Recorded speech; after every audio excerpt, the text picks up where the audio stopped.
Action. Hey everyone, it's DrRic, and Anna had a question about exercise for stress. And I think it's a valuable thing to exercise. It's not a valuable thing to have stress. So the combination is good, but we should probably break down how better to take care of stress. But if this is the first time you're finding me, don't forget to hit the subscribe button down below and the alert button to find out when I do more videos. I run an integrative medicine primary care practice, and usually I'll try to put up videos based on the most interesting question of the day, or if there is a repetitive question of the day. Today I had three, but I don't have time to do all three, so I just picked Anna's. So let's break it down this way. I think stress is normally part of everyone's life, and it's relative because some people have more stress with common activities than others. I should say stress reaction. So the idea is if you figure out what exactly happens in a stress reaction, then you can figure out how to take care of it. So when an event occurs, then you have a reaction to it. If somebody, at the most extreme case, was to come up and hold a gun to you, then obviously you're from instinct and from learning, guns are bad, people die, your stress response and your brain will start thinking and you'll start to be apprehensive. You'll either give up or run away or fight. So the objective is for the body, the brain to survive. There's an automatic trigger that turns on a response called the stress response. It allows fast heart rate, it allows shallow breathing, fast breathing. It allows a lot of blood flow to turn from the internal organs where your digestion occurs to the muscle where you might be using muscle quickly, so you'll need to have all the fuel sources available in the bloodstream. It also changes your vision, it gets rid of all the background attention to noise, and it focuses in on what's in front of you.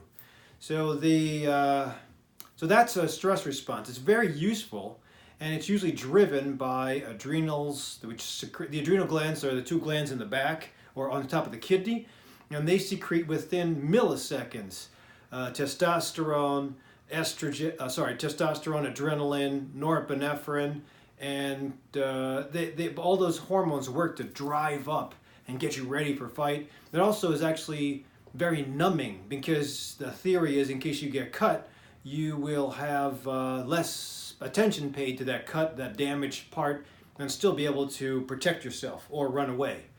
So adrenaline and norepinephrine and epinephrine are common hormones you might have heard about that are used when we have patients that are dying, when they're going into shock. We give them epinephrine. When you have a bee sting and your white blood cells are starting to protect or swell you up, we give epinephrine so the white blood cells calm down. Because again, during stress response, the idea is all the energy and focus goes into this. It's not going to worry about allergies or infection. So that's why usually with steroids, everything calms down as far as swelling, allergies, irritation. But so that can be useful as a reaction to defend yourself during those times of your life that you have to run or flee or fight. Now, if you're having that every morning because your alarm clock goes off, or if you're having that as you walk into school and you see that typical bully, or if you're a police officer and you patrol a very dangerous area for 8 hours, or a firefighter, this is terrible. Firefighters are, I believe, have one of the highest rates of suicides in the United States. Because you have to go from, hey, how you doing? Let's cook some chili, let's exercise, let's watch TV, to go out immediately and rescue people, or start CPR and save a life. So I really support our firefighters, our EMS folks, our police officers too, but tough lifestyle. So when it is all day long that you have that kind of stress response, you can't live all day long. Number one, you heard what I said about the change of the blood flow. You have to digest something, and if you have all the blood flow always going to to muscle and not to the digestive system, you'll have a bad digestive system. You notice that if you ever experienced having to give a talk in front of large audiences, Um, you'll have upset stomach, dry mouth, you'll have to pass gas. Well, at least I did when I first started lecturing at Whole Foods. And it took a while. I used to take passion flower extract to calm me down and other things. But until you control the stress response, that will always be turned on and it'll interrupt your calm thinking. So when you have a stress response, when an animal has a stress response, then it's not going to be worrying about digestion or reproduction. That's why testicles turn off. I just mentioned earlier testosterone turns on. That actually, and that's a tough hormone. I should probably just say epinephrine, norepinephrine, and adrenalin. Those are the three big hormones. The others, forget what I said. But for the most part, when you are in love, which we'll talk about in a second, then you have oxytocin, serotonin. That's all lovemaking. That's great. That's problem solving. That's creative thinking. That's designing. So all those things, and that's obviously procreation. But that gets turned off because the body in its survival mode is not worried about that. It's not going to give any energy to all those hormones. It'll just worry about this, fight or flight. So that's why when we have people that are constantly in fight or flight, the blood pressure shoots up because blood pressure is supposed to be high to get you ready for action. And if you're constantly stressed, and listen, I have most of my patients will tell me when I ask them, what do you do for stress busting? And they'll usually say, I'm not stressed until I pry. Because again, most of the time I get a feeling through questions and answers that just through looking at patients and how they respond, how their blood tests look, that they're totally stressed out. I mean, honestly, stress and bad eating are the two things in America that cause all the medical problems that we have. I could say stress actually causes you to eat bad, and it could be the opposite too, but either way, you can't live like that. So what do? As far as Anna is concerned and her question about using exercise for stress, well, here's the thing. So you kind of are experts now with regards to stress response. And also, by the way, that stress response, once you get exposed and then the danger goes away, stress response dwindles really quick. Half an hour or so, and then you'll notice you're calm. But if you're going to have that all day long, then using exercise to feel and calm it does help in a way, because after exercise, there's a really good feeling. There's an endorphin effect. Endorphin and enkephalin are also two other hormones that happen after exercise. And there's it's almost like it's equivalent to a serotonin and oxytocin. Those are the two love hormones. A reaction, but just a little bit different. But because it comes after exercise, you're just on cloud nine. You can look at most of the people that finish a marathon, most of the guys that win a title fight, a team that wins the NFL championship, whether it's basketball, football, any sport really. So there is a sense of well-being after that. And you can attain that if you exercise. And Anna specifically said I should go home and punch the bag. And punching a bag can be calming. But here's the thing, Anna. To get to the level of calm or endorphin and enkephalin secretion from exercise or punching a bag, you have to turn on the stress response, because you have to start training, you have to start hitting, you have to start getting focused attention, at least as far as boxing or hitting the bag is concerned. As far as running, well, you got to turn it on. You can't just jump into a 4-minute miles pace and at a sitting and not expect the blood pressure to rise or the pulse rate to speed up. You have to do that, and when you do that, the muscles get what they want to get the physical activity accomplished. So you have to turn on the stress response to get to exercise, and then maintain that for a while so that the endorphin and enkephalins are secreted after your exercise. So it is a way to negate stress all day long, but again, you have to turn it on even further. So one caveat is, if you do that too late at night, well, if you exercise too late at night, you're going to have endorphin and enkephalin around. You're also going to have all the post side effects of fluid shifting from muscle, and you might feel good, but you're going to wake up later on because of all the side effects and the hormone responses from exercise. Sometimes when you have stress all day and you turn it on to get exercise, that can actually accentuate high blood pressure, so that might not be a good thing. All in efforts to get a negated or neutralized stress response. What I would suggest would be a calming practice, and that doesn't usually,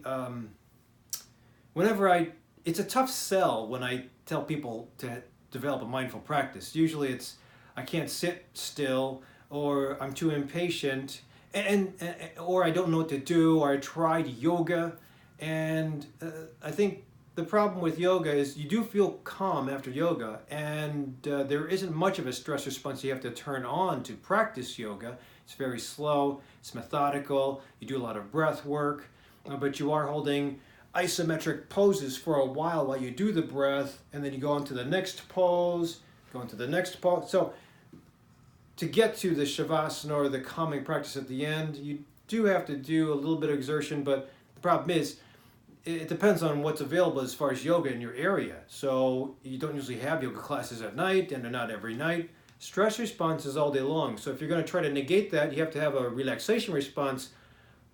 You can't really do it all day long, but at least twice a day. I like twice a day practice, whether it's 5 to 30 minutes twice a day or 5 minutes twice a day. I think for my anxious patients who can't sit still, 2.5 minutes just to start it up twice a day. It's not much time to ask. Most people can poop in 2.5 minutes. So if you do that 2.5 minutes twice a day, regimented, 21 days straight, the mind will get it. And after a while, the mind will say, I like that practice. And then it'll be easy to continue on versus you like closing your eyes and doing meditation and thinking, what time is it? Closing your eyes and meditating and thinking, who's that at the door? Closing your eyes and thinking, this is boring.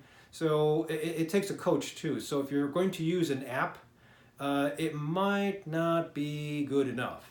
I think if you have accountability and guidance from a true meditator or a psychologist that's very gifted in developing a guided imagery practice, that would be my suggestion. So looking at online, there's something called Psychology Today. It's a website, and it has a really good data or search engine. You put in your zip code, and a bunch of psychologists, counselors, therapists will show up, populate, and you can look through and see who you want to go to. Sometimes they'll teach mindful practice, sometimes they won't, but I would look for mindful practice there somewhere. If you happen to get some couch time or talk time, that's fine too, but I would suggest you ask them if they can design a guided imagery practice for you. There are people who have been trained in mindfulness-based stress response. Those guys are really good. They don't usually advertise in Psychology Today, but something very valuable to find if somebody in your area. That's under the treatment or the teachings of John Kabat-Zinn out of Boston.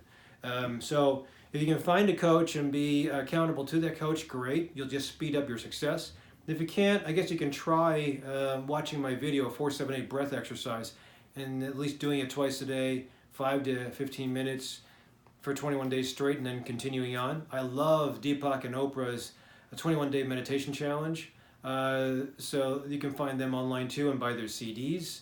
But bottom line is that if you can't find yourself doing that on a regular basis, there's no way you're going to be able to negate the stress response that you might be having all day long, or you might just have when you get home. So I don't want you guys just relying on medical marijuana. I mean, I think that's a vehicle. Alcohol is a vehicle too, but it's a Band-Aid so that it will allow you to develop that relaxation practice. You can't just rely on the Band-Aid or else nothing gets fixed. I mean, both of them are very powerful. By the way, I would do more of the medical marijuana, THC high dose if possible, and as little as possible. I don't like the smoke. I'd rather have you vape or take the edibles or the oils. As far as alcohol, I think it's a bad idea. As far as Xanax, I definitely think it's a bad idea because both of them are addictive and you have side effects, more so than medical marijuana, believe it or not. Alcohol, it'll knock you out, it'll get you calm, but in a couple hours after the alcohol's gone, you're right where you started. You wake up middle of the night, totally like fried. And Xanax, although it calms, it's very addictive and it screws up REM sleep, refreshing sleep. So I wouldn't do that either. So there's natural ways to do things. If you're very severe, then you have to rely on the benzodiazepines or the other medications to calm down. Again, medicines too. They're used as band-aids to calm down the symptoms while you get psychotherapy or develop your own practice. So it's always going to be some form of counsel that maybe guides you or a coach to guide you. Whether you can initiate a long enough practice. I started in 2007 and I'm still beginning. I'm still finding my way, but I think I'm at a level where it is helping my fibromyalgia and my, remember, fibromyalgia, part of the diagnosis of fibromyalgia is depression and sleep disorder. If I don't control those two things, then my fibro will flare up. And I think, knock on wood, I've had a pretty decent control so far. If you have an abusive relationship or just a bad relationship at work, a bully at school, don't tolerate that. Always work outside the box, even if you're kind of pigeonholed and you can't do anything. There's always ways to think outside the box with coaches how to neutralize further. So there's always ways, but sometimes when you are in this for a long time and you can't see another way out, you don't see the true answers until somebody else tells you. So exercise is fine, Anna, but I would always say go further. Always have a balanced life. I think that staying away from alcohol, tobacco is great. Keeping a good body weight, making your room, the bedroom, a sanctuary is utmost importance. And then surrounding yourself. You know, in Chinese medicine, we have, in Ayurveda, there's energy. In medicine, Western medicine, we don't believe in energy. And I think there's ways to increase energy by the choices of foods, the people you hang out with, laughter, colors that you choose, activities you do, taking a vacation every once in a while, all that's important. So don't forget to embrace that too. Sometimes even energy of the room, the way you put your furniture, in Chinese, feng shui or feng shui, is very important. So music, smells, tastes, sights, all of them have to be controlled while we're on our journey to figure this out. So I appreciate you listening till the end of the video. I always appreciate you subscribing, so thanks for watching. If you have any other questions, put them down below. Otherwise, I'll see you in the clinic.